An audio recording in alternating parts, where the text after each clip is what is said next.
Gabriel hace poco publica, no sé si hace poco acá, por lo menos se lanzó el libro hace poco sobre mitos y realidades acerca del conflicto de Israel, Palestina y bueno, todos los países árabes de la región. Bueno, gracias por venir, Gabriel. Bienvenido. Gracias. Bueno, Gabriel, a ver, vamos directo para aprovechar bien el tiempo. ¿Cuál es la situación hoy? En este momento hay la posibilidad, digamos, de llegar a un acuerdo de paz. Creo que en este momento el primer ministro israelí está analizando la propuesta. ¿Cuál es el escenario hoy? En resumen, asume Trump, los iraníes tienen miedo de Trump y por lo tanto ese eje formado por Irán, Hezbollah y Hamas, que es el eje iraní, el eje chiita, por más que Hamas no es chiita, se está debilitando mucho. Se debilitó mucho militarmente Hezbollah, muchísimo militarmente Hamas, e Irán es probable que reciba un golpe tarde o temprano. En el marco de esto se habla sobre un cese de fuego, en donde Hezbollah se comprometería a ir hacia el norte y el ejército oficial del Líbano, no Hezbollah, tomaría control del país e Israel se reservaría el derecho de que en caso que algo no le guste podría volver a atacar. Eso es lo que se habla ahora en este momento. Cuando hablamos de un pacto de paz, sí va a haber un pacto de paz enorme entre Israel y Arabia Saudita. Se ha firmado un acuerdo de paz, creo yo, en los próximos años, 2 años. Es un hecho consumado para mí. ¿Los terroristas creen que se rinden, Gabriel?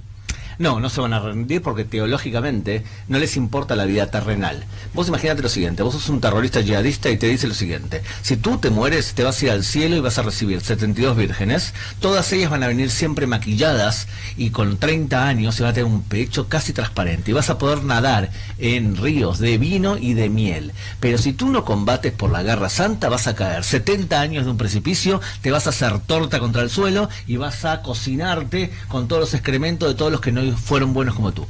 Ese tipo de pensamiento hace que tu vida terrenal no valga nada, lo que vale es la vida futura. Por lo tanto, no se van a rendir antes, van a ser mártires de la causa. Se les están acabando nomás las vírgenes, parece, ya el stock está medio limitado. Ahora, ¿cuál es la causa, el origen del conflicto, Gabriel? Porque, a ver, convengamos, cuando se crea el Estado palestino, hay una decisión que se toma. Palestina se divide en dos: está la Palestina judía, la Palestina musulmana, por decirlo así, porque no sé si todos eran musulmanes, ¿no? Pero después, bueno, no hubo acuerdo, se viene la guerra de los 6 días y tenemos hoy a esta Palestina dividida en 2 pedacitos, Ramallah y la Franja de Gaza. ¿Cuál es la solución definitiva a esto? ¿Crear el Estado palestino? ¿Cuál es el origen y cuál es la solución? Las dos cosas te pregunto. Ok, desde el punto de vista, no vas a escuchar ningún especialista en tema de Medio Oriente que no te diga algo parecido a lo que te voy a decir yo. En América Latina nos educan casi de forma teológica a que los conflictos son por tierras, por agua, por petróleo, por cosas materiales. Entonces, ¿por qué hay un conflicto? Te va a decir alguien que no se especializa en Medio Oriente. Hay un conflicto por ocupación o por petróleo, aunque no haya petróleo. Entonces, el problema es que Medio Oriente es una zona religiosa, tribal y religiosa. ¿Querés hablar con alguien de Medio Oriente? Te va a decir cosas de religión. El conflicto palestino-israelí es un conflicto religioso, en donde el radicalismo islámico no acepta ningún Estado judío ni cristiano en tierra santa islámica. Es el origen natural del conflicto. Cuando atacó Hamas a Israel el 7 de octubre, no gritó que viva Petro y que viva la revolución comunista, gritó Allahu Akbar, que significa Alá es el mayor de los dioses, o sea que es un componente religioso fundamental. Entre paréntesis, cuando hables con alguien de Medio Oriente y no te hable de religión y no te hable de clanes, cambia de canal, está traduciendo al idioma que le viene bien a él. ¿Cuál es la solución? Pasa por un Estado palestino. Un Estado palestino que puede vivir, y de hecho, como el conflicto no es territorial, sino que es religioso, hay soluciones territoriales. Estás hablando con alguien que está a favor de la creación de un Estado palestino. No creo que ocurra dentro de poco, pero sí está a favor del punto de vista real. O sea, que Palestina tenga un territorio que sea buena parte o toda Cisjordania y que tenga además la Franja de Gaza. El problema es que en Cisjordania gobiernan unos, en la Franja de Gaza gobiernan otros y entre ellos se odian también.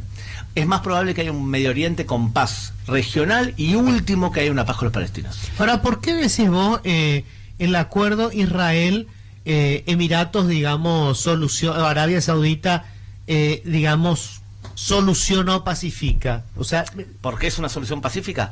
Mira, el Medio Oriente se divide hoy en 4 fuerzas: los chiitas, los grupos radicales islámicos que no quieren países, quieren un califato religioso, tenés a dos países muy problemáticos, que pagan terrorismo, que adoctrinan, pero que no lo hacen de forma directa. Se llaman los países de los hermanos musulmanes. Uno es Qatar y otro es Turquía. Son países que se van a ir mucho más radicales, especialmente Turquía. Y el último son países sunitas que no son radicales, o que van camino a moderarse. Estos países sunitas se dan cuenta que existe una potencia chiita en aumento, y es Irán. Entonces le tienen pánico a Irán. Arabia Saudita le tiene miedo a Irán. ¿Te acordás cuando los hutíes, que son pro Irán, les dispararon misiles y le destruyeron pozos de petróleo? Le tienen miedo a Irán. Y lo segundo, estamos viviendo un periodo histórico post-petrolero. Se terminó. Dentro de 70 años le vas a meter gasolina al auto. Debido a eso, estos países del Medio Oriente entienden que tienen que diversificar su economía, ahora que tienen dinero todavía. Entonces nada mejor que una alianza estratégica con una potencia tecnológica. Entonces Arabia Saudita y el Estado de Israel van a firmar un acuerdo evidente, y de hecho por eso ocurrió el atentado, porque los iraníes entendían que íbamos camino a un acuerdo de paz, querían romperlo ese acuerdo. Querían bastardearlo. Yo tengo una consulta, Gabriel. Desde el 7 de octubre, bueno, de hecho mucho antes, pero está instalado, digamos, en el mainstream de la prensa, de los medios de comunicación en general, que Israel no tiene derecho a defenderse. Y que de hecho todos esos intentos de defenderse y de defender a su población y su territorio tienen que ser interpretados como un crimen de guerra o una provocación o muertes de civiles que no tienen nada que ver con los terroristas. Digo, ¿cómo se contrarresta eso? Yo veo que el déficit que tiene Israel, y lo visité en el 2014, lo hizo también Luis Vareiro, es que parece que no están muy interesados en ese relato ni en qué cree la gente sobre ustedes. Entonces, preguntarte un poco cómo se contrarresta ese relato que es muy fuerte en los medios de comunicación y que prácticamente nadie se anima a discutir. O sea, los problemáticos son ustedes, los asesinos son ustedes.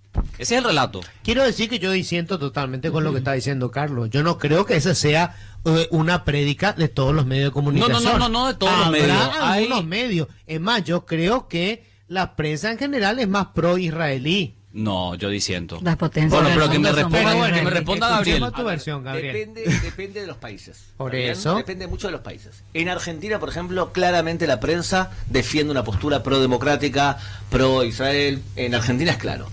En Paraguay también lo he visto bastante. O sea, pero tenés países con una tradición antisemita terrible, como España, en donde la prensa, tenés la televisión española que tiene una agenda claramente antisemita. La televisión española, el país de España. Perdón, Lo que pasa es que esos cables nos llegan acá.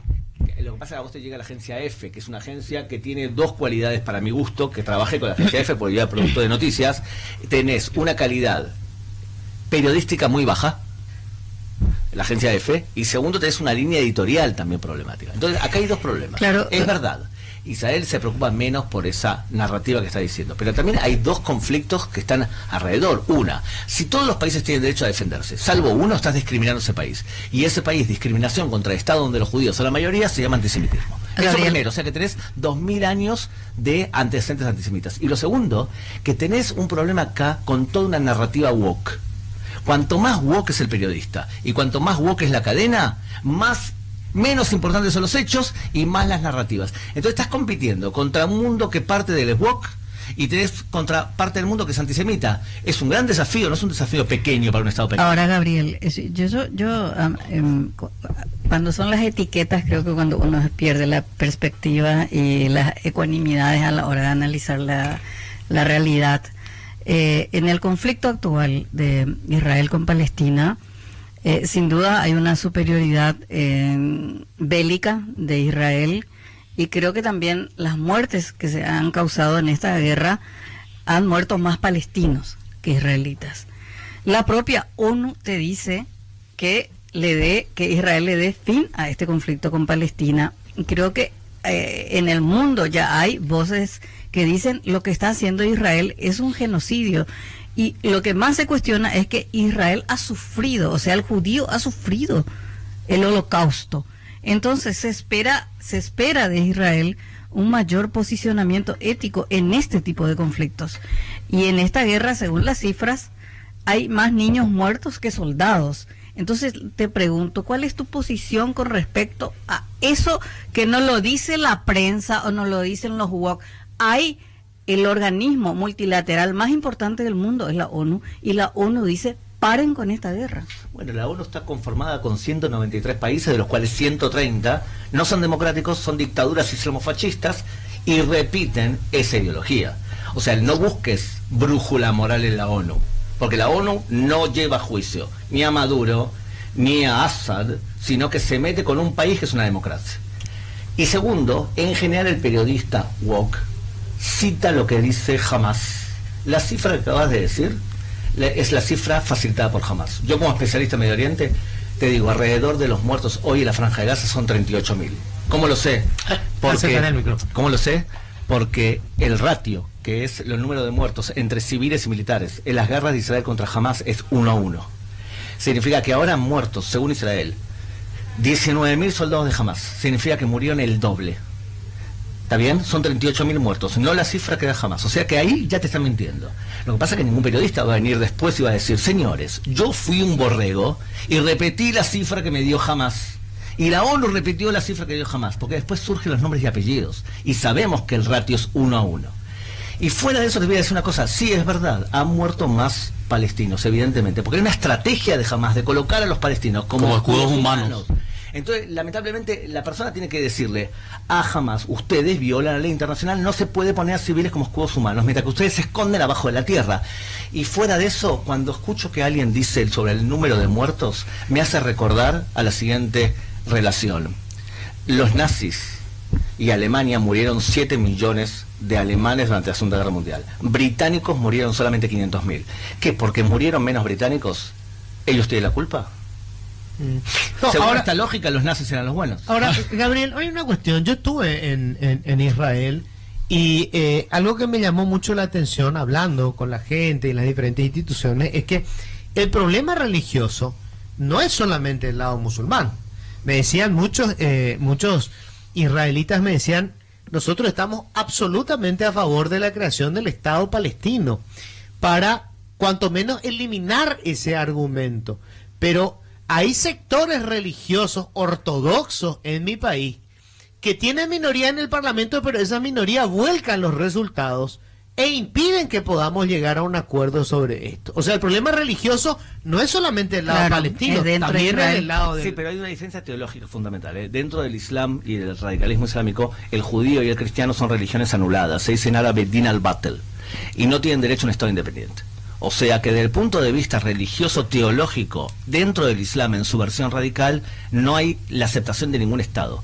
En la teología judía, la tierra no es tan importante como la vida. La vida es más importante que la tierra. O sea que si se puede ceder tierras para que haya un Estado palestino y así asegurar la vida, teológicamente es bien visto en el judaísmo. Lo que pasa es que hay fuerzas políticas en Israel que piensan que toda la tierra es de los judíos, pero representan 2 diputados de 120. Claro. Entonces, yo te digo, si mañana viene un líder palestino y dice, quiero convivir con los judíos, quiero un Estado palestino y que exista el Estado de Israel, yo creo que en 5 minutos se crea un Estado palestino. Yo lo voy a apoyar. Gabriel, necesito que profundices, por favor, lo de Donald Trump, porque nosotros en esta mesa solemos tener debates muy apasionantes sobre eso, y yo, digamos, soy una persona que admira a Donald Trump, creo que es evidente, pero muchas veces es como que, quizás no sé expresarme correctamente o no tengo todos los datos a disposición. ¿Por qué por qué es importante para el fin de este conflicto que Donald Trump haya llegado a la Casa Blanca?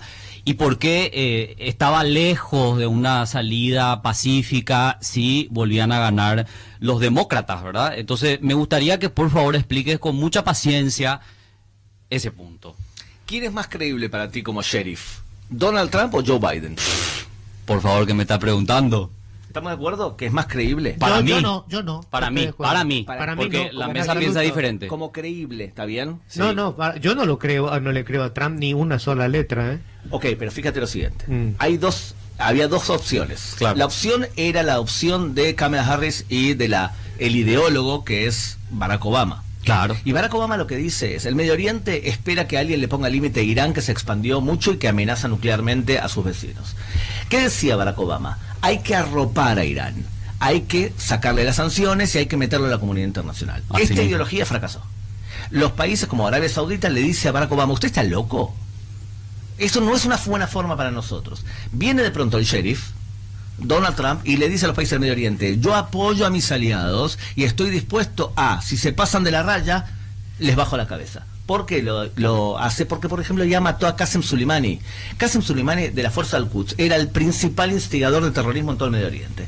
Estados Unidos lo mató. Sí. Entonces, yo les pregunto a ustedes, si fueses ayatollah en Irán, y tú sabes que llegó Trump al poder, Me cago en las patas. tal cual, fíjense cómo es así, que Qatar, que es un gran financista del terrorismo, lo primero que hizo fue echar al Hamas de su De su ciudad, territorio, de su territorio. claro. ¿Por qué? Porque le tiene miedo a Trump. Que Trump no los ubique a ellos como el eje del mal. Entonces es más creíble Trump. Eso significa que puede ser que haya más paz en el Medio Oriente, porque cuando sos creíble que tus amenazas pueden concretarse, la gente en general actúa de forma racional. Nadie quiere perder el poder, que es lo más importante en Medio Oriente. Entonces sí creo que Donald Trump puede... Fíjate lo siguiente, cuando estuvo en la cadencia anterior, se firmaron los acuerdos de Abraham. Así mismo. Acuerdos de paz muy importantes. Lo Entonces, hizo Barack Obama.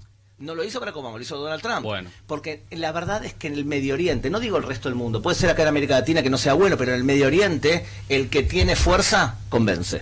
Y el que es débil no convence. Y Trump convence más que Biden ni hablar, ¿no? Gabriel, el libro lo lanzaste acá en estos días, ¿no? Aquí en Paraguay, pero ya tiene 24.000 Sí. copias. Ajá. O sea que vamos bien. Y es una técnica simpática. ¿Vos estás viviendo en Argentina o en Israel? Hace 35 años viví en Israel y Ajá. me especializo en terrorismo islámico. De hecho, capacito O sea, a que, gente en ese tema. para cerrar nomás, me impresionó en Israel la colectividad argentino-judía que hay. La cantidad de gente que habla español en Israel es realmente impresionante. Peor para ustedes, porque ustedes son paraguayos, llegan a Israel y los ponen que son argentinos. Cierto. A ver, 180.000 latinos. 180.000, de los cuales 120.000 argentinos. Mira, vos, Qué qué Claro. muchos. Porque, una porque yo locura. entendía Ay, que si la... me equivoco, me dijo el embajador de Paraguay en Israel que hay Sí. 500. Ale más o menos Rubín. Ale Rubén me dijo Sí. que había unos 500 paraguayos. Porque, a ver, la colectividad judía en el mundo afuera, creo que la primera es la de Estados Unidos. ¿La segunda es de Argentina o es de Brasil? No, está Francia antes, está Alemania también, Argentina de Sudamérica es la más grande de todas. Estás hablando con alguien que es nieto del primer judío que jugó en la selección argentina. Wow. Hincha, y también de River, por supuesto. Y mi abuelo vino porque en 1880 el presidente argentino, Julio Argentino Roca, firmó un acuerdo con un donante importante en Rusia para que vengan sus judíos a trabajar. Y ustedes recibieron parte de esos judíos que vinieron a la región, Sí. se fueron a varios países, inclusive Paraguay. O sea que la mayoría se fue a Argentina.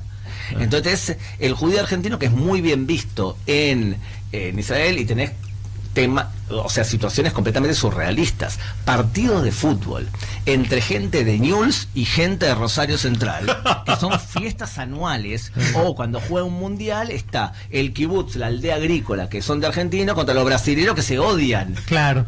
Y acá, o sea, es que para cerrar nomás, qué curioso, ¿no?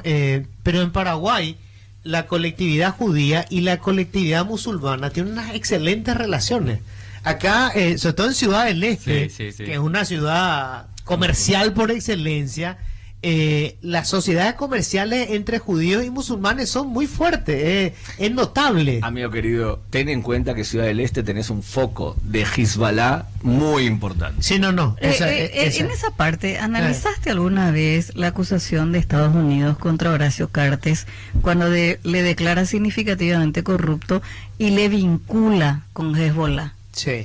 No lo analicé. ¿Y qué crees? No tengo datos suficientes, Ujú. tengo datos suficientes. Me llama la atención que, si no me equivoco, decime si estoy equivocado. Ujú. La acusación la hizo durante un periodo electoral. Decime si estoy equivocado, Sí. Fue en ese contexto. Si lo hizo en el periodo electoral, no creo que sea una decisión inocente vincular a alguien relacionado con la política en periodo electoral. Hubiese sido simplemente prudente para un embajador hablar sobre el tema, por ejemplo, no en periodo electoral. Claro, pero no es la fue el opinión del embajador, embajador, el fue Departamento de Estado. Ok, por eso te digo. Ah. O sea, pero no analizaste ese punto. Conozco el tema poco. Pero para ustedes, Ciudad del Este y la Triple Frontera, sí hay una base de Hezbollah. para todo el mundo que tiene un mínimo conocimiento sobre terrorismo islámico. Hezbollah está lavando dinero en Ciudad del Este, mucha cantidad de dinero, ha hecho un acuerdo con los narcos para poder, ellos distribuyen y Hezbollah le lava dinero, y además muchas donaciones de chiitas de todo el mundo van a parar a Ciudad del Este y ahí se transfieren a través de agentes jawalas. O sea que Ciudad del Este sí ¿Qué son una... agentes jawala? Es así, vos sos un agente jawala, imagínate, y tú eres una persona que está en Ciudad del Este y tú estás en Siria. Yo te doy a ti $1000, tú te quedas con 1.5 y lo llamas a tu hermano y le dices, dale 1.5, dale el dinero menos 1.5 también tuyo a... Claro, no se persona. transfiere el dinero directamente. Se transfiere por bancos, Sí. entonces los servicios de Se inteligencia...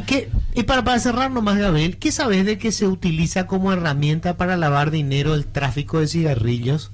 No solamente la droga. Y el tráfico y boletas falsas en productos y el Claro. tráfico de una droga llamada Coptagol y también todo tipo de compras de cibermonedas.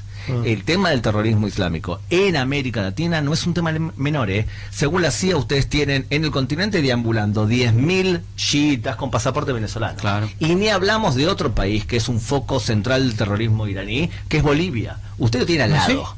Entonces, no es un Sí, tema sí, menor, y por eso, cuando ocurre algo en el Medio Oriente, la posibilidad que Irán y que Hezbollah se vengan de lo que pasa en el Medio Oriente, haciendo un atentado acá como ya pasó, no es un tema para descartar. Sí, por eso es que se encendieron todas las alarmas, Gabriel, cuando llegó un avión Sí.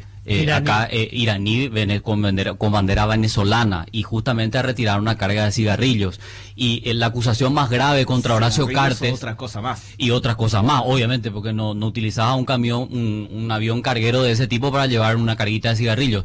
Y la cuestión con Horacio Cartes es que su negocio, que es el contrabando de cigarrillos, utiliza la misma ruta que utilizan los narcotraficantes, los terroristas, o sea, confluyen todos en una misma ruta. Pero aquí eso nunca se investigó. Problemático es el tema. Te voy a decir algo general. Sí. He aprendido en los años investigando el terrorismo islámico que los malos siempre se unen. Por Y supuesto. los buenos no siempre se unen. Ahí está. Buen punto. Gabriel, muchísimas gracias. Gracias. Muchísimas gracias.